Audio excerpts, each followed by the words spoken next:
Hey guys, and welcome to a new video. I kind of wanted to go over one of the TF2 updates that was made recently. It's kind of historical as far as the new crates and keys go, but they released the limited late summer crate key into the game, which obviously allows you to unbox the late summer crate series 86, and you can unbox 10 or so different cosmetics in the crate. You can even unbox them in Strange Edition. I'm pretty sure all of these cosmetics came from the Steam Workshop, so they were community contributed, and that's fine. I do kind of feel like maybe 10 items in one crate when, you know, they've brought a new key into the game is kind of on the small side, but that's not really what I wanted to focus on this video. What I wanted to focus on is the fact it seems they have like ludicrously, absolutely ridiculously increased the unusual unbox rate.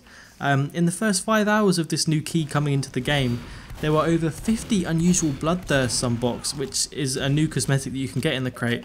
And now 2 days later there are 145 unusual bloodthirsts in the game, and to put things into perspective, 8 of these exist in the Scorching Flames effect, and to just think that this update came out 2 days ago and there are 8 Scorching Flames versions, something doesn't seem right. Fair enough if, you know, they've reintroduced the First-Gen effect, but the fact that it doesn't seem at all that rare to unbox on this, you know, Thirstblood hat, and even other hats. Like, there have been 368 unusuals in total that have come into the game since this update. I can only assume that most of them have come from this new crate, and I think the majority of them are First-Gen effects, so it's probably safe to assume that.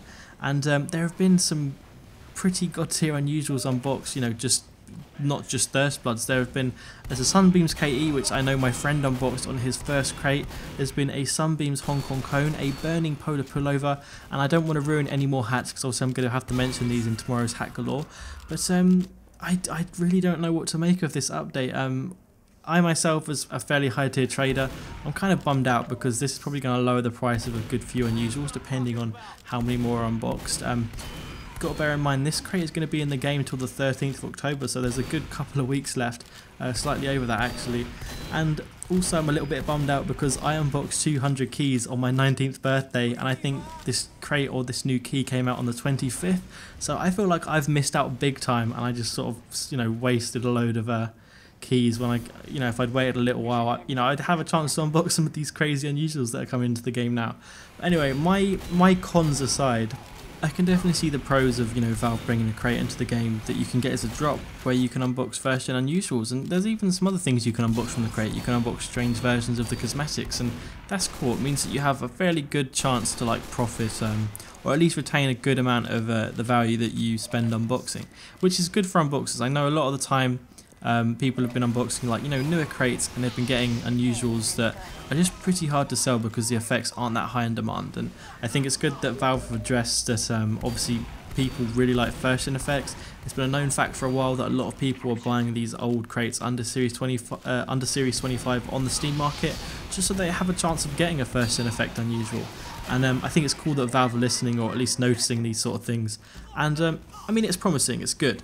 I also think it's a pretty good thing that, you know, Valve have probably noticed that they bring these hats into the game that are unboxable as unusual, and there are still to this day a hell of a lot of hats that don't exist in a lot of effects. So I feel like they've kind of tried to, you know, get past that by making this Bloodthirst unusual probably a 30 to 50% chance of getting unboxed if you're able to get an unusual.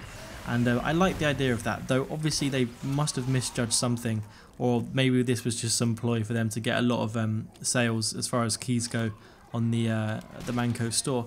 But let me know in the comments what you guys think of this update and I guess the new crate, because there are going to be a lot of mixed opinions. I'm obviously a little bit biased, as reasons said previously in the video, but definitely curious to see what you guys have to say, and I'll be replying to a lot of you and just keeping a good eye on the comments. And hopefully I'll be doing my Hat Galore tomorrow.